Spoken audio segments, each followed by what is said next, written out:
Puji Tuhan. Shalom. Haleluya. Salam sejahtera bagi kita semua. Selamat datang Bapak Ibu hadirin pada undangan dan juga warga GCA yang sudah hadir untuk perayaan Natal pada saat sore hari ini. Kita patut bersyukur kepada Tuhan karena kasih dan kemurahan Tuhan kita ada sampai hari ini untuk kita sama-sama boleh merayakan Natal bersama di tempat ini. Dengan penuh sukacita kita bersyukur kepada Tuhan. Dan pada kesempatan sore hari ini saya jemput, mari kita sama-sama bangkit berdiri. Mari kita siapkan hati kita. Mari kita mengagungkan Tuhan. Mari kita memuliakan Tuhan. Mari kita menyembah Tuhan. Haleluya. Mulia, sembah Raja mulia. Haleluya. Engkau Allah yang datang dalam kerajaan sorga Tuhan. Engkau adalah Raja, Engkau Tuhan. Engkau pembawa damai dalam hidup kami. Terpuji namamu Tuhan. Haleluya.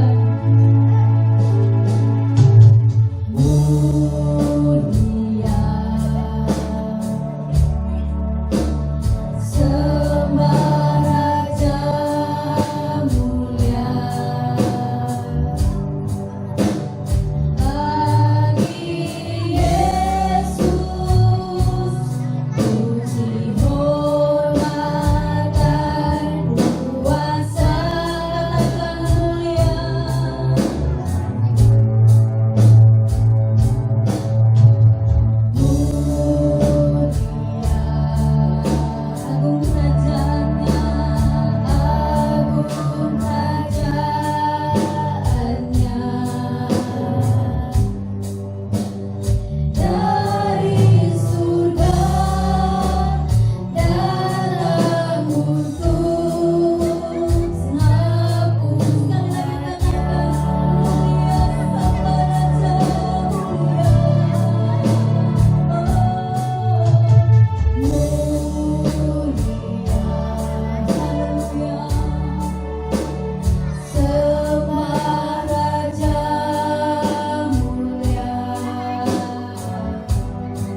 kami sudah berdoa dan bersyukur. Haleluya. Amin. Dan kita akan segera memuji, membesarkan nama Tuhan. Mari saya mengajak kita mengangkat suatu pujian kepada Tuhan. Hai, mari berhimpun. Haleluya.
Dia lahir untuk kita, dia mati untuk kita, bahkan dia bangkit untuk kita semua. Yesus Kristus namanya. Haleluya. Puji Tuhan. Kita akan mengangkat pujian yang berkata, dia lahir untuk kami. Haleluya. Haleluya. Amin. Puji Tuhan.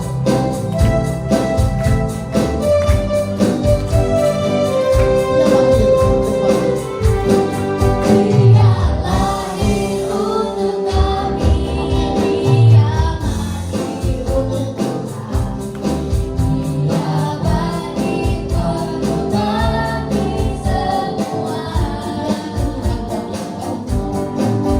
Dia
kami dapat berkumpul bersama umat yang percaya kepada-Nya, memperingati kasih karunia Tuhan yang heran dan ajaib, yang rela datang ke dunia untuk mengangkat kami umat manusia yang berdosa ini menjadi umat yang ditebus oleh pengorbanan-Mu di atas kayu salib. Dan oleh pengorbanan-Mu kami diangkat menjadi umat kepunyaan-Mu, dan Engkau layakkan kami boleh menghampiri takhta kemuliaan-Mu. Pada malam ini kami akan mendengarkan renungan firman Tuhan. Berbicaralah Engkau kepada kami ya Tuhan, di dalam nama Tuhan Yesus Kristus. Haleluya. Katakan bersama, amin. Perayaan Natal ini sebetulnya sudah disampaikan oleh para nabi dalam perjanjian lama, mulai dari pasal 9 ayatnya yang kelima. Saya akan baca bunyinya begini. Jauh sebelum Yesus dilahirkan, maka di dalam perjanjian lama firman Allah telah menyatakan seperti ini. Dalam Yesaya pasal 9, judul yang diberikan yaitu kelahiran Raja Damai. Sekali lagi judul yang diberikan adalah kelahiran Raja Damai. Saya baca langsung pada ayatnya yang ke-5 sampai 6, berbunyi seperti ini. Sebab seorang anak telah lahir untuk kita, seorang putra telah diberikan untuk kita. Lambang pemerintahan ada di atas bahunya, dan namanya disebutkan orang penasehat, ajaib, Allah yang perkasa, Bapa yang kekal, Raja damai. Besar kekuasaannya, dan damai sejahtera tidak akan berkesudahan di atas tahta Daud dan di dalam kerajaannya, karena Ia mendasarkan dan mengokohkan dengan keadilan dan kebenaran dari sekarang sampai selama-lamanya. Kecemburuan Tuhan semesta alam akan melakukan hal ini. Jadi 2550 sampai 2600 tahun sebelum yang lampau, atau kurang lebih 550 tahun sebelum Mesias dilahirkan di atas muka bumi, maka oleh seorang nabi jauh sebelum sudah dinubuatkan bahwa akan lahir seorang putra, dan dikatakan bahwa dia ini adalah seorang putra telah dilahir, diberikan untuk kita. Lambang pemerintahan ada di atas bahu. Lambang pemerintahan artinya pemerintahan yang absolut. Tetapi pemerintahnya bukan pemerintahan politik, bukan pemerintahan duniawi, tetapi pemerintahnya adalah pemerintahan yang bersifat kekal. Itu sebabnya gelar raja di sini dikatakan bahwa dia disebut penasehat, ajaib, Allah yang perkasa. Artinya dia adalah konselor. Dia mampu memberikan saran-saran, penunjuk-penunjuk yang dapat dijalani oleh semua umat manusia, sehingga manusia bisa menemukan keajaiban-keajaiban dari nasihat, dari firman yang disampaikannya. Sebab dia siapa? Dia Allah yang perkasa.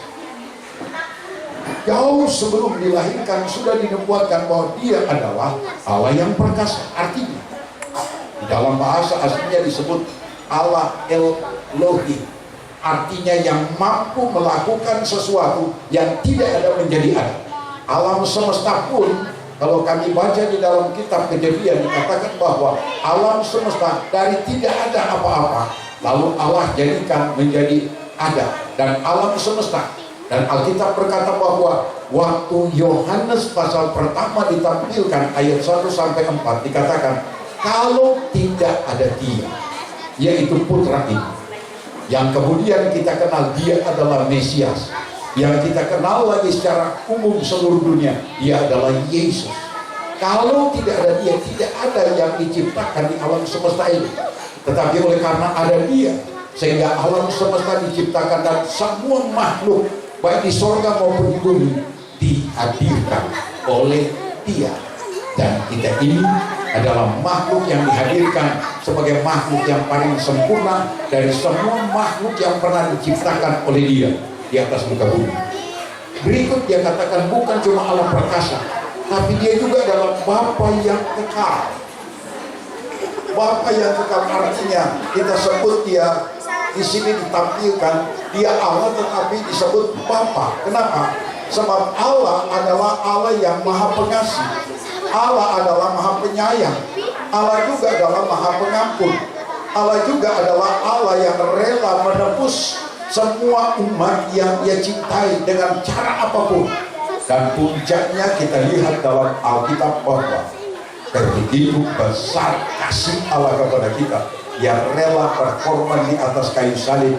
Dia mencurahkan darahnya yang kudus, dan oleh pengorbanannya sehingga kita yang percaya dikatakan walaupun asal usul kita manusia berdosa, tetapi ajaib, heran, Allah yang maha kuasa menjadi Bapa yang kekal buat kita, Bapa yang penuh kasih, penuh cinta kasih, penuh dengan pengayuman. Waktu Adam dan Hawa jatuh dalam dosa, kita baca dalam kitab Kejadian pasal yang ketiga, Nabi Musa menceritakan ini dengan tuntunan Roh Kudus, mengatakan bahwa waktu manusia diciptakan oleh Allah, Allah menciptakan manusia menurut Kejadian pasal 2 ayat 7. Alam semesta cukup Allah berfirman, jadilah terang, jadilah cakrawala, jadilah darat dan laut, jadilah tumbuhan, dan hanya dalam 6 hari Allah berfirman semua jadi. Tapi kita baca waktu Tuhan menjadikan manusia, Alkitab mencatat, firman Allah mencatat, mulai dari pasal 1 ayat 27 berkata, maka Allah menciptakan manusia itu menurut gambar dan peta Allah. Ada image, ada citra Allah di dalamnya. Allah menciptakan mereka laki-laki perempuan. Dalam pasal 2 ayat 7, teknis penciptaannya kita baca di sana bahwa semua cukup Allah berfirman, sebab dia maha kuasa. Tadi dikatakan Allah perkasa, dia Elohim, dia yang mampu melakukan yang tidak ada menjadi ada. Jadi cukup dengan berfirman, Allah itu mampu menghadirkan alam semesta. Tapi waktu manusia, kami baca dalam Kejadian pasal 2 ayat 7, teknisnya Allah mengambil lembut tanah, lalu Allah dengan penuh kasih sayang Saya mau katakan, Dia Allah Maha Kuasa yang disebut tadi Allah perkasa ini. Dia adalah Elohim yang mampu melakukan segala sesuatu dengan cukup berfirman. Saya pikir sebagai manusia, sebetulnya manusia juga cukup dia perintahkan, jadilah manusia Adam dan Hawa. Tapi semua cukup dengan berfirman. Hanya manusia, Alkitab berkata, dia mengambil lebut tanah. Jadi saya bayangkan kalau saya di pantai, anak cucu saya main-main di pantai, mereka bikin orang-orang. Jadilah. Tapi mereka cuma bisa kumpulkan pasir dan saya bikin apa-apa. Tapi saya bayangkan, waktu Allah menciptakan manusia, Alkitab berkata, kitab suci ini berkata, lalu Allah menghembuskan nafas ke dalam lubang hidung dari Adam. Terjemahan lain, dalam beberapa terjemahan ada unsur yang mengatakan bunyinya, maka Allah mencium, menghembus dan mencium. Saya mau tanya, tindakan mencium itu adalah tindakan apa? Tindakan mencium. Saya ingat istri saya waktu melahirkan anak pertama, tiba-tiba tersumbat hidung nafas. Saya ingin mengatakan, kalau saja kita mengenal kasih Allah yang hebat ini, dan kalau seluruh manusia mengenal dan menerima Bapa yang kekal, Bapa yang penuh kasih dan Raja damai ini, saya mau katakan, di dunia tidak ada permusuhan, di dunia tidak ada pembunuhan, di dunia tidak ada kebencian, di dunia tidak ada perang, di dunia tidak ada gap antara satu dengan yang lain, sebab semua Allah ciptakan berdasar kasih. Tapi benar Alkitab berkata, manusia tergoda sehingga dia jatuh di dalam dosa yang dia melanggar firman Allah. Tetapi apakah dengan melanggar firman Allah lalu putus hubungan? Allah tetap adalah Bapa yang kekal, yang sangat mengasihi umat manusia. Sehingga dikatakan dalam Kejadian pasal yang ketiga, waktu Adam dan Hawa jatuh dalam dosa, gugur oleh karena rayuan dari si iblis. Iblis yang memang tidak punya cinta, tidak punya pertobatan, dia hidup penuh dengan kebencian, dan dia hidup kebencian, dia hidup dalam iri hati, dia hidup dalam kekejaman. Dia pikir sudah, sebab Alkitab berkata, Allah berfirman kepada mereka, kalau kamu melanggar dan memakan buah yang terlarang ini, maka kamu pada hari itu kamu akan mati. Jadi saya bayangkan iblis dia bersorak, dia pikir, nah sekarang saya mau lihat di Taman Eden ini berdarah-darah. Dia ingin melihat, dia pikir Allah sama dengan dia. Iblis mencoba menggambarkan Allah seperti pribadinya, yaitu penuh dengan kekejaman, senang melihat orang menderita, senang melihat orang yang sudah sekarat. Jadi dia tunggu waktu Adam dan Hawa jatuh dalam dosa, dia tunggu, sebentar lagi saya akan melihat berdarah-darah di Taman Eden. Tapi apa kata Alkitab dalam Kejadian pasal 3? Sementara Adam dan Hawa merasa bersalah dan mereka kehilangan kemuliaan, mereka telanjang di hadapan Allah, mereka pakai daun ara, lalu mereka sembunyi di balik semak-semak. Lalu sementara mereka sembunyi karena ketakutan sudah bersalah, Alkitab berkata, apakah Tuhan datang dengan suara yang menggemuruh dan dengan menggetarkan dada ini? Kami baca dengan lembut, Tuhan panggil, ada, kalau kita orang Indonesia, ada, kalau dia Sunda, hadir heula atuh. Hadir heula itu siapa yang Sunda di sini? Ada? Kok ada? Where are you? Iblis dia pikir Tuhan turun langsung cakar-cakar tempeleng sama Adam dan Hawa. Malah dia dengar suara Allah dengan Bapa yang kekal, Bapa yang penuh kasih berkata, Adam, ibadah engkau ada. Saya ingin mengatakan kepada kita semua pada malam ini, sejelek-jeleknya kita mungkin kita sudah jatuh dalam dosa, Allah adalah punya karakter sifat bagaikan Bapa yang penuh kasih. Dia Maha Pengampun. Dia rela datang kepada kita dengan pribadinya sendiri, yaitu Yesus. Itu sebabnya di dalam Yesaya pasal 60 saya baca, Yesaya 60, di saat dunia sedang dalam tulungan kegelapan, di mana bangsa-bangsa dipenuhi dengan kegelapan. Kegelapan di sini bicara tentang dosa. Kegelapan di sini bicara tentang penderitaan. Kegelapan di sini bicara tentang kejaman manusia. Bahkan keadaan manusia yang tertindas. Tapi apa kata firman Allah? Saya baca bunyinya begini dalam Yesaya. Tadi dalam Yesaya 9 ayat 5. Sekarang apa yang dikatakan dalam Yesaya pasal 60? Bangkitlah, menjadi teranglah, sebab terangmu datang dan kemuliaan Tuhan terbit atasmu. Sebab sesungguhnya kegelapan menutupi bumi dan kekelaman menutupi bangsa-bangsa, tetapi terang Tuhan terbit atasmu dan kemuliaannya menjadi nyata atasmu. Bapak Ibu, umat Kristiani secara khusus, inilah Bapa yang kekal, Bapa yang penuh dengan kasih. Dalam pasal 9 ayat 5 digambarkan dia harus menjadi seorang putra, dia harus dilahirkan menjadi manusia, tapi predikatnya sebagai Allah tidak berubah. Walaupun dia harus menjadi manusia 100%, sebab untuk menebus dosa manusia musuh malahan dia siram, dia balut, lalu dia naikkan di atas keledainya, dia bawa, lalu dia bawa ke rumah penginapan, rumah sakit, lalu dia bilang, tolong rawat orang ini. Perhatikan, orang Samaria yang baik hati, musuh sebetulnya, tapi dengan penuh belas kasihan, termasuk apa yang dia bawa, dia semua curahkan untuk membersihkan tubuh orang. Lalu dia bawa ke rumah sakit. Apa kata firman Allah? Tuhan bertanya, mana yang disebut sesama manusia? Imam, tokoh agama, Lewi juga tokoh agama, atau orang Samaria itu?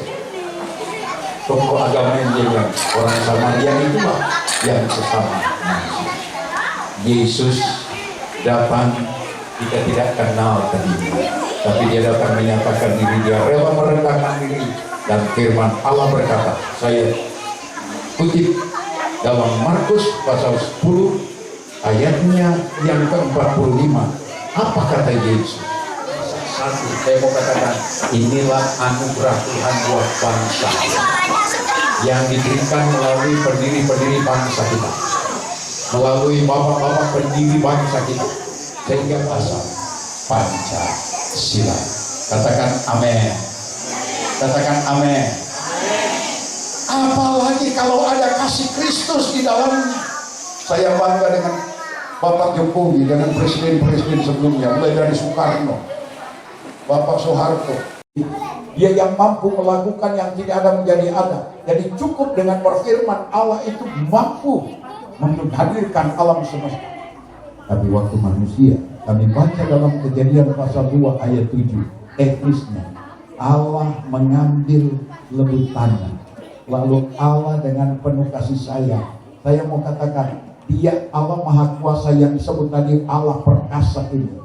Dia adalah Elohim yang mampu melakukan segala sesuatu dengan cukup berfirman. Saya pikir sebagai manusia, sebetulnya manusia juga cukup dia perintahkan, jadilah manusia Adam dan Hawa. Tapi semua cukup dengan berfirman, hanya manusia. Alkitab berkata, dia mengambil lebut tanah. Jadi saya bayangkan kalau saya di pantai, anak cucu saya main-main di pantai, mereka bikin orang-orang. Jadilah. Tapi mereka cuma bisa kumpulkan pasir dan bisa bikin apa-apa.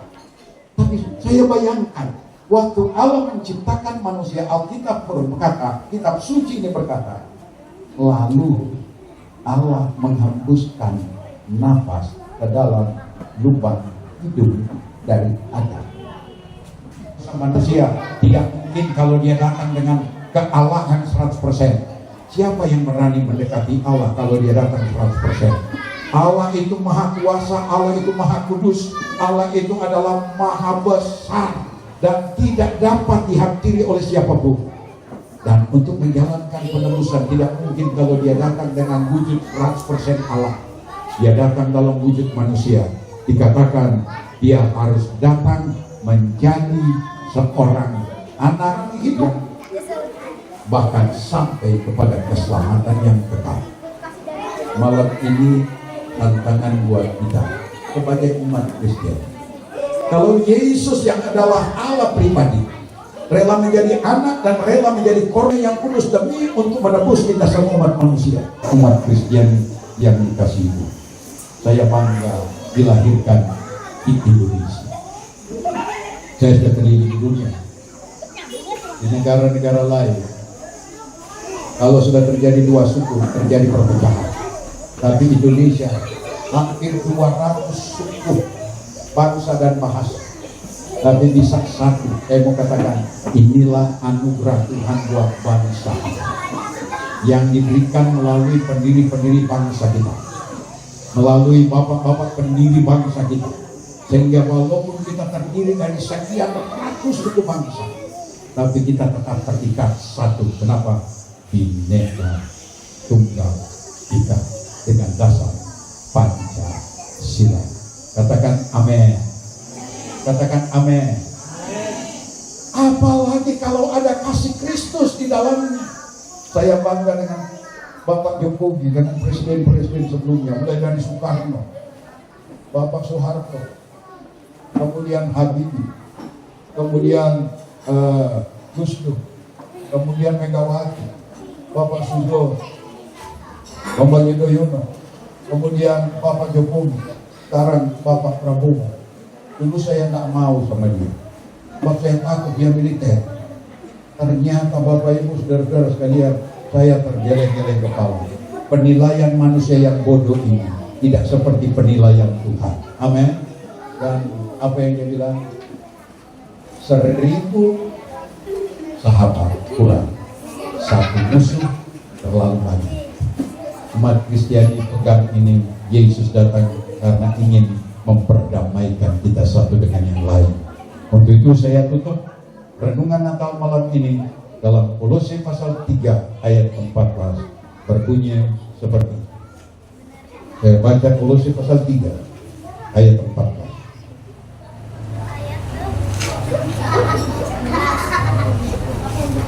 Berbunyi,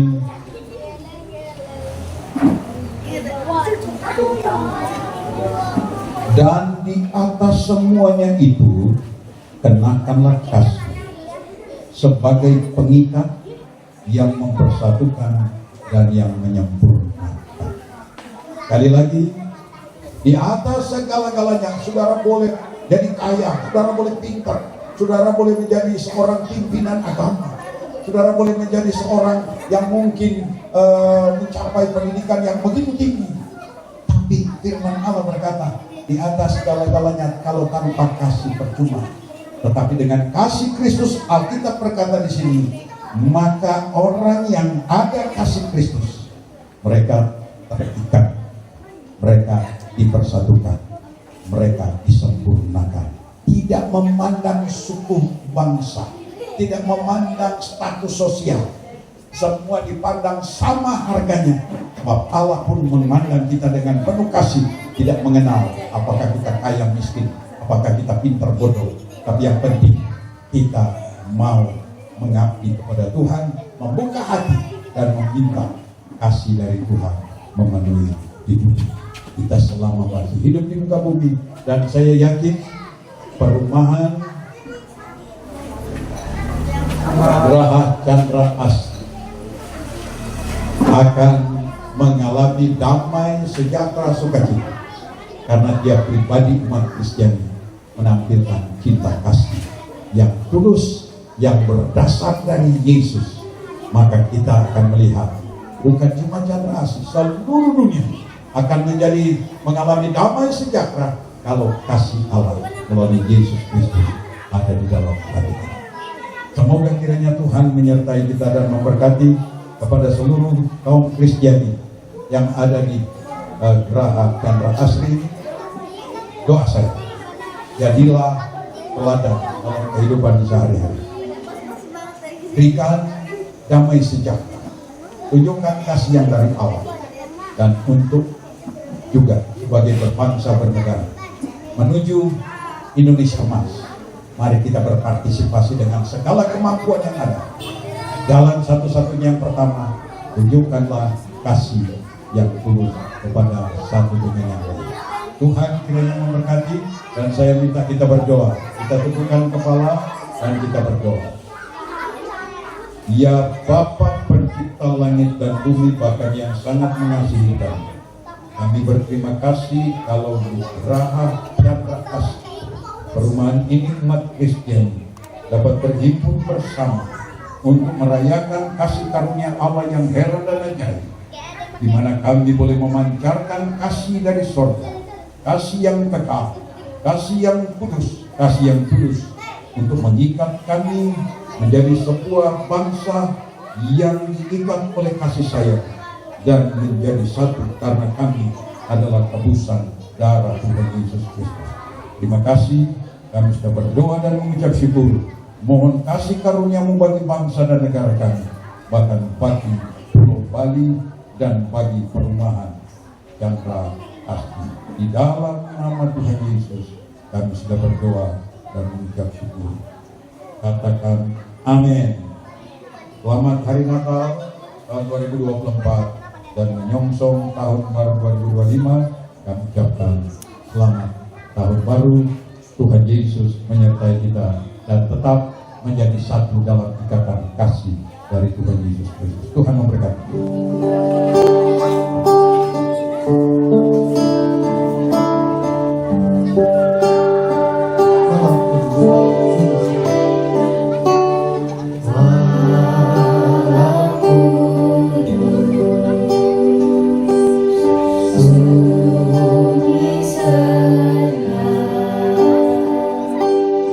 Dunia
sunyi senyap siapa yang belum lelah ayah bunda yang tinggal batu jaga anak yang maha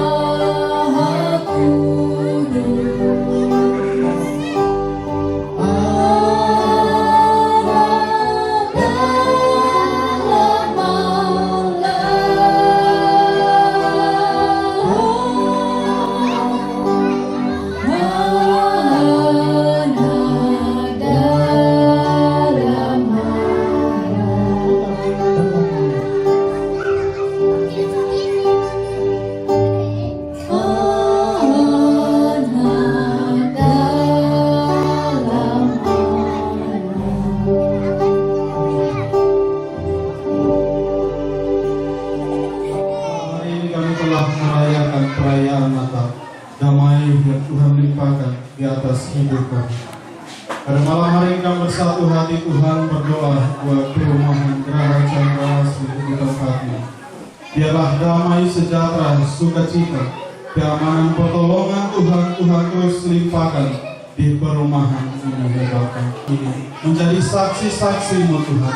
Melalui kehadiran mereka, nama Tuhan dipuji, dipermuliakan. Kami juga berdoa Tuhan buat pemerintahan kami, buat bangsa kami, bangsa Indonesia yang sampai menteri-menteri yang ada. Tuhan terus tolong setiap hidup mereka, di mana Tuhan telah mempercayakan mereka untuk memimpin bangsa ini. Sampai di Pulau Bali ini, keamanan, kesejahteraan Tuhan limpahkan di Pulau Bali. Bahkan di Kabupaten Tabanan, damai sejahtera Tuhan melimpah di sini.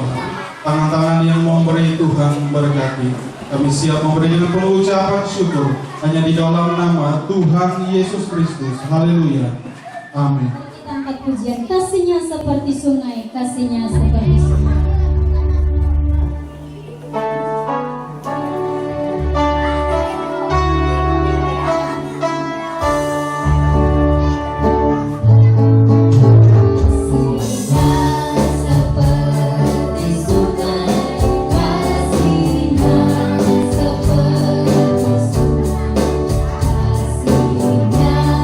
Seperti sungai di hatiku.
Baik, shalom, selamat malam Bapak Ibu sekalian. Ya, baru saja kita selesai melaksanakan ibadah bersama. Dan acara selanjutnya kita akan mengikuti berbagai kata sambutan. Kemudian dengan ada door prize, nanti adik-adik siapin senyum, ya betul, ada menari. Lalu kita ada door prize ya Ada door prize. untuk semua tamu undangan tanpa terkecuali. Jadi dimohon jangan meninggalkan tempat dulu sebelum acara selesai. Karena kita banyak sekali di sini door prize. Banyak sekali door Banyak prize-nya. sekali. Tidak terhitung Pak. Kalau bisa semua dapat nanti ya. Semua harus dapat, betul, semua harus dapat ya. Jadi adik-adik semua tolong jangan ngantuk. Mari kita bersenang-senang bersama Tuhan Yesus yang telah hadir di tengah-tengah kita. Baik, Bapak Perpekir ya. Kita ada sambutan dari Ketua Panitia acara perayaan Natal KBK di Kabilin. Kami persilakan Ibu Sarah. Iya, Ibu Sarah, kami silakan. Waktu dan tempat kami persilakan.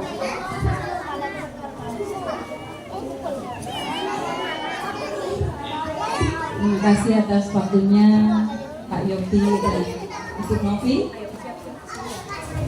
Salam sejahtera bagi kita semua. Assalamualaikum warahmatullahi wabarakatuh. Buat saudara-saudara kami yang beragama Muslim, Shalom, Om Swastiastu, Namo Buddhaya, salam kebajikan buat kita semuanya. Puji Tuhan, saudaraku, karena kasih kemurahan Tuhan, GCA hari ini bisa merayakan Natal lagi. Dan puji Tuhan, hari ini saya berharap Natal ini menjadi berkat buat kita semuanya. Ya. Kami panitia dengan segenap kerendahan hati kami, mohon maaf jika kami di dalam melaksanakan acara mungkin ada beberapa yang kurang, ada beberapa yang mungkin kurang tidak berkenan, kiranya mohon dimaafkan. Yang terhormat Bapak Perbekel, Bapak Pendeta Adat, Ibu Gembala, saya di sini punya 2 orang tua. Opa Pendeta 2 yang menjadi orang tua buat kami. Ya, Tuhan bonusin. Biasanya Opa Teguh, sekarang bonusin Opa Dorsi sama Oma. Puji Tuhan, selamat datang Bapak Pendeta Dorsi sama Bapak Teguh, juga teman-teman KM, juga yang terhormat buat saudara-saudara kami yang beragama Muslim, agama Hindu, yang sudah memenuhi undangan kami pada malam hari ini. Kiranya sukacita Natal pada malam hari ini boleh menjadi sukacita bersama, menambah kerukunan buat kita keluarga GCA. Satu hal yang hanya kami rindukan, ya, Yesus datang sebagai terang. Dia menyinari terangnya itu. Dia datang kepada setiap kita supaya kita boleh menjadi terang, menjadi berkat bagi sekeliling. Demikian sambutan saya, tidak panjang dan tidak lebar, kiranya menjadi berkat buat kita semua. Terima kasih Pak Yogi. Terima kasih Ibu Sarah Menita Wajah. Semuanya Bapak Perbekel, kami minta kesediaannya untuk memberikan sepatah 2 kata untuk kita sekalian. Kepada Bapak Made Sundaria kami persilakan.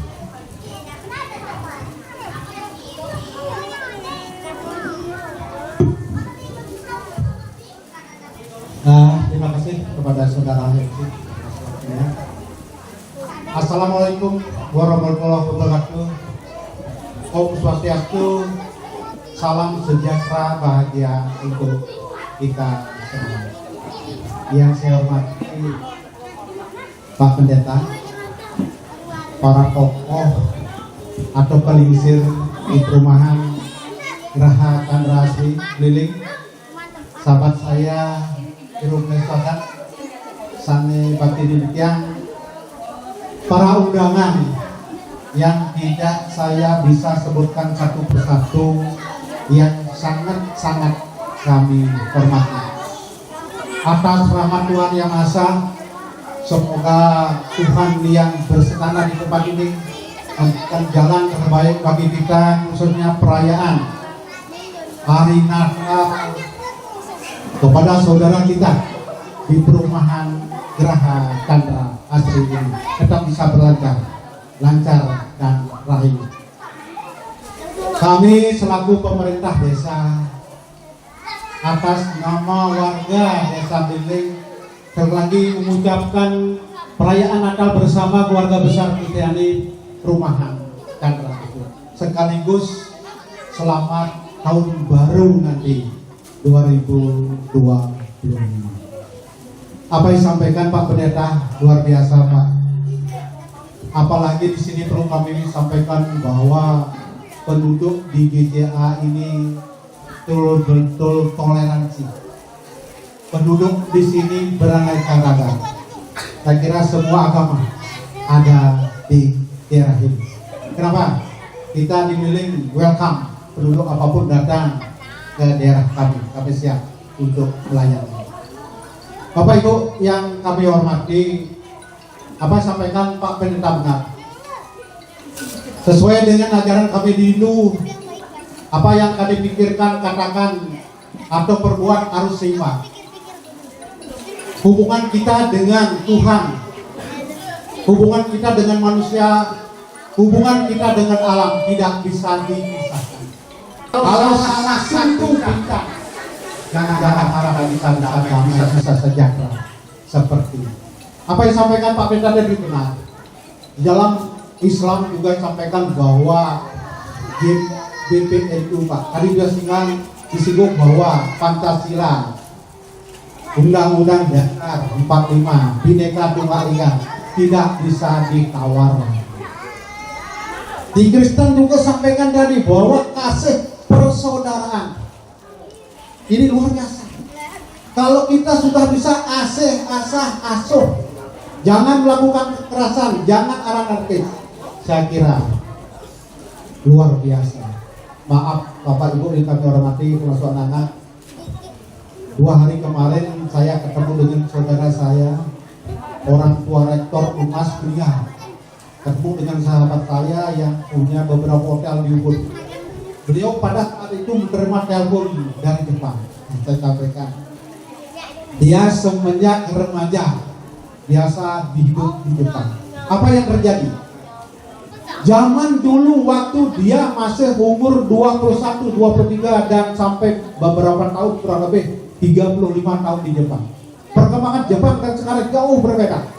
Kalau dulu katanya menurut beliau kunci motor di luar biasa, mobil siang malam biasa, kunci rumah tidak pernah dikunci, aman. Kalau sekarang ini karena terkait dengan mungkin masuknya kemajuan zaman, ya PMI masuk atau tenaga kerja yang lain kapan kan Jepang sekarang agama pun di sana berbeda.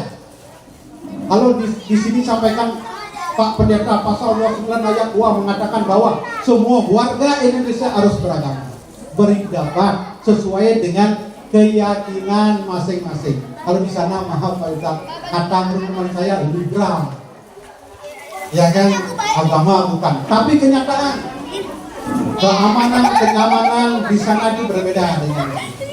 Ya mudah-mudahan kita di sini bisa belajar dengan kita. Saya yakin dan percaya apa yang disampaikan pendeta tadi dengan kasih persaudaraan. Saya yakin kalau itu bisa diterapkan apa yang disampaikan oleh teman saya, masalah motor di jalan tidak akan bisa hilang. Kita tidak akan bisa seperti negara sekarang, Israel, Palestina, Ukraina dengan Rusia, Pak Pendeta. Kenapa?